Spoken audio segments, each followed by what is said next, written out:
1500 నుంచి 2000 మంది ఉండేవాళ్ళు సెట్‌లో. కళ్యాణ్ గారిని ఫస్ట్ టైమ్ ఆ కాస్ట్యూమ్ రెడీ చేసుకొని, కళ్యాణ్ గారిని సెట్‌లోకి తీసుకురాగానే ఆయన సెట్‌ని, జనాల్ని చూసి ఏమన్నారు తెలుసా? "ఇప్పుడేంటి ఇంతమందితో నేను డాన్స్ చేయాలా?" అన్నారాయన ఫస్ట్.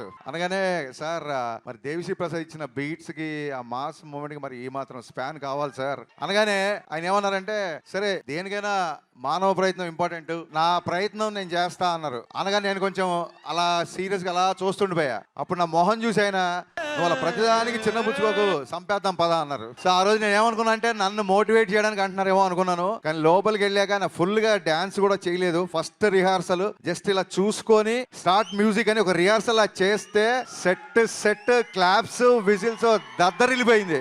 కళ్యాణ్ గారు ఈ సినిమాకి డేట్స్ ఇవ్వడమో లేకపోతే 9 to 6 టైమింగ్స్ లో షూటింగ్ రావడం ఇవన్నీ కాదండి, ప్రాణం పెట్టి పనిచేశారు ఈ సినిమాకి కళ్యాణ్ గారు. నేను అందుకే ఈసారి పర్ఫార్మెన్స్ బద్దలైపోతే బిగినింగ్ ఎందుకు చెప్తానంటే, అదేదో ఎలివేషన్ డైలాగ్స్ కోసమో ఫైట్ల కోసమో కాదండి, నిజంగా పర్ఫార్మెన్స్ సెకండ్ హాఫ్ లో వచ్చే ఇంటెన్స్ సీన్ లో ఆయన పర్ఫార్మెన్స్ బద్దలైపోయింది అంతే.